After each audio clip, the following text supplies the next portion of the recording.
Halo teman-teman, aku bersama teman-temanku bakal kasih tau ke kalian kalau di Jogja itu ada tempat wisata yang namanya Wisdom Park.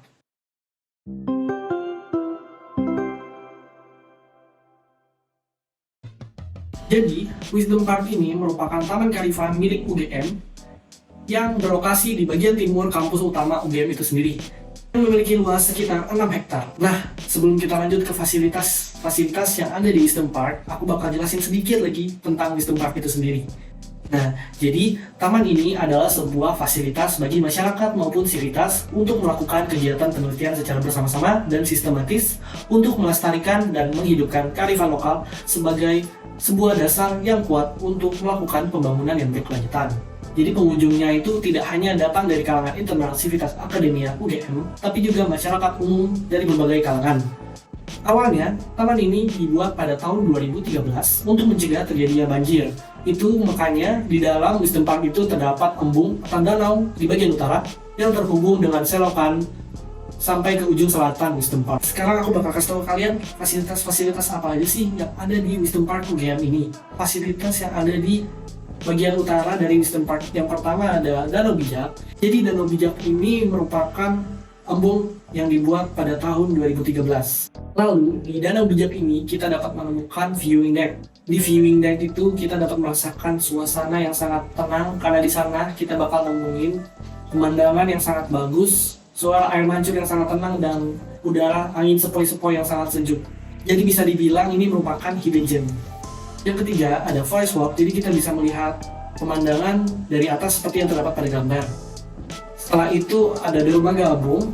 Jadi fasilitas viewing deck, forest walk, dermaga apung itu merupakan fasilitas yang baru beroperasi sejak 2022 dengan bantuan Kementerian Pekerjaan Umum dan Perumahan Rakyat. Kita lanjut, yang kelima ada pesanggrahan, dan yang keenam ada zona anggrek yang di depannya terdapat museum serangga yang di dalamnya juga banyak sekali jenis-jenis serangga yang diawetkan dari belalang, kupu-kupu, dan serangga-serangga lainnya. Yang ketujuh ada Toyagama. Jadi, Toyagama ini merupakan upaya penyediaan air minum mandiri bagi Sivitas Akademia di kampus Universitas Gadjah Mada, baik dari aspek air baku, pencernaan maupun pengolahannya. Yang tentunya pasti ini sangat bermanfaat bagi Sivitas Akademia di UGM. Yang ke-8 ada rumah kompos. Tentunya rumah kompos ini untuk memproses pengomposan sisa hasil tanaman seperti daun kering.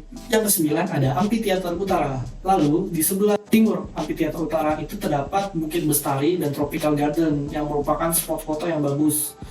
Setelah itu di samping kiri gerbang masuk UGM kita dapat menemukan BNI Food Park, yaitu kopi lembah. Jadi kita bisa kerjaan tugas sambil ngopi di sana. Selanjutnya ada lapangan baseball. Di lapangan baseball ini sangat luas dan juga dipakai untuk kegiatan memanah, serta banyak masyarakat seperti bocil-bocil sering bermain bola dan layangan di sana. Oh iya, aku belum mengenalkan diri kalian. Sebelum kita lanjut, perkenalkan, nama aku Joshua orang Yulian Mantang. Nah, sekarang kita lanjut ke fasilitas yang ada di selatan. Fasilitas yang ada di bagian selatan itu ada lapangan tenis outdoor, Sport Hill atau Bukit Batu 2 yang bisa jadi spot foto juga, ada Pujale Food Court. Jadi kalian kalau lapar atau haus bisa makan dan minum di sana, karena di sana menjual berbagai macam makanan dan minuman. Setelah itu ada Gor Wisdom Park. Jadi Gor Wisdom Park ini tempat yang biasa dilaksanakan event-event besar. Seperti kemarin tanggal 9 Oktober di Gor Wisdom Park mengadakan konser musik. Lalu ada lomba fitness atau gym. Jadi buat kalian yang mau cutting atau bulking bisa banget berolahraga di sini. Selanjutnya ada terowongan ikonik dan vertical garden. Jadi terowongan ikonik dan vertical garden ini bisa juga menjadi spot foto yang bagus dan gak kalah menariknya dengan spot foto lainnya. Selanjutnya ada jembatan pedestrian yang menghubungkan jalan kiri dan kanan sebelah selatan Wisdom Park. Setelah itu ada musola dan toilet RTH, nursery yang tergabung dengan zona anggrek. Lalu ada rumah adat, plaza entrance yang bisa juga menjadi spot foto, tempat beristirahat atau ngerjain tugas, dan kegiatan-kegiatan produktif lainnya seperti workout. Lalu ada lapangan 3-on-3 buat kalian yang pecinta basket bisa banget main di sana. Dan yang terakhir ada Amphitheater Selatan. Dan yang terakhir, karena tadi udah ada Amphitheater Utara, sekarang ada Amphitheater Selatan. Wisdom Park juga menyediakan fasilitas-fasilitas umum lainnya seperti lampu taman, kursi taman, toilet, tempat sampah, wastafel, dan parkiran. Nah, oke nih guys, kan tadi teman saya Joshua sudah menjelaskan banyak sekali fasilitas yang ada di Wisdom Park. Tapi kenapa ya kok masih tidak ada orang yang tahu tentang keindahan alam di Wisdom Park?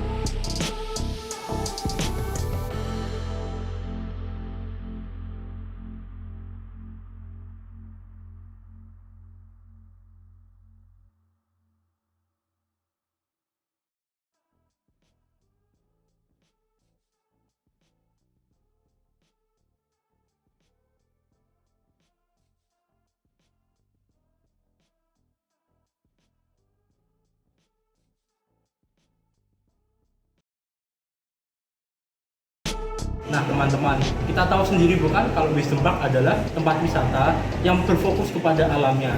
Dan tanpa dapat dihindari lagi, wisata alam itu akan sangat monoton. Maka dari itu, kami juga mengharapkan perubahan dengan adanya acara yang dinamis dari hari ke hari dan minggu ke minggu untuk mengisi kegiatan di Wisdom Park agar dapat menarik pengunjung yang baru dan juga menarik pengunjung lama untuk berkunjung kembali menikmati keindahannya.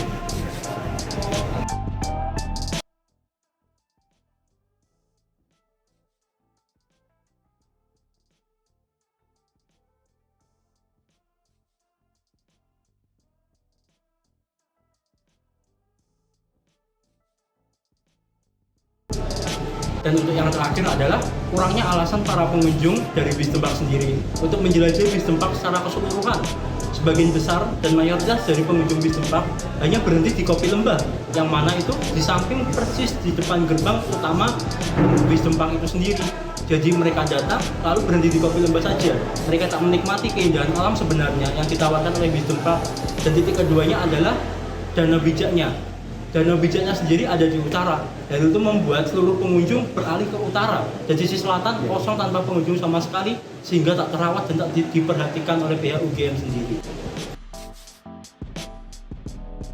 Setelah melihat dan mengamati dari Taman Wisdom Park ini, kami melihat ada beberapa bagian penting yang memiliki potensi untuk bisa dikembangkan, sehingga nantinya bisa menambah daya tarik pengunjung baik dari sivitas akademik UGM maupun dari masyarakat umum. Sebelumnya perkenalkan, saya Nathanael Wicaksono. Di sini saya akan menjelaskan potensi yang bisa dikembangkan dari Taman Wisdom Park UGM. Yang pertama adalah amfiteater. Dalam Wisdom Park ini terdapat dua amfiteater, yaitu amfiteater utara dan selatan. Namun kondisi dari amfiteater tersebut masih miris karena kurang terawat dan tidak sesuai kaidah fungsinya. Maka dari itu, melihat kondisi tersebut, kami akan melakukan perubahan dan renovasi sehingga nantinya amfiteater ini kembali seperti fungsinya dan bisa menjadi daya tarik sendiri bagi pengunjung. Nantinya kami akan merubah amfiteater ini, yang mana nantinya amfiteater tersebut bisa menjadi taman pertunjukan untuk perform band, tarian tradisional, tarian modern, dan tentunya juga sebagai tempat bersantai untuk pengunjung. Kedua adalah outbound. Pada bagian jembatan pedestrian, bagian tersebut masih kurang menarik bagi pengunjung, sehingga saat kami ke sana, bagian tersebut masih sepi dan hasilnya juga kurang terawat oleh petugas. Di sana masih banyak sekali daun-daun berserakan dan menjadi menyeramkan saat hari mulai gelap. Oleh karena itu, kami terpanggil untuk melakukan perubahan pada area tersebut. Nantinya area tersebut akan kami rubah menjadi area outbound yang bertemakan Welcome to the Jungle, yang nantinya akan diisi oleh wahana-wahana outbound yang bertemakan alam. Danau Bijak. Pada Danau Bijak yang sebelumnya, yang saat ini, Danau tersebut memang sudah nyaman dan rapi, namun kami melihat potensi pada danau tersebut di mana kami akan membangun wahana air, yaitu bebek-bebekan seperti gambar berikut ini. Nantinya area tersebut akan diramalkan oleh kami menjadi lebih ramai dan tentunya lebih menarik, terutama bagi mereka yang membawa anak-anak, karena menjadi daya tarik tersendiri bagi anak-anak. Lalu ada rumah kompos. Pada bagian rumah kompos ini kami lihat potensi yang bisa dikembangkan oleh pihak pengelola.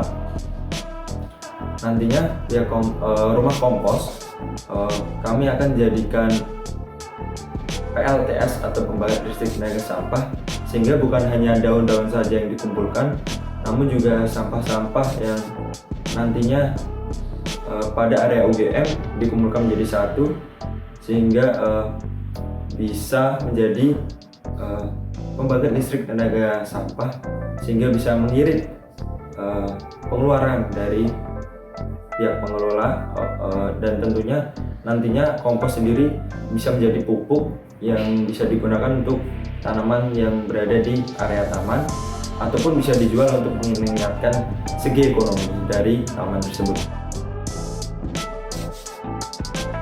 Dan yang terakhir, kami akan mengembangkan rumah serangga.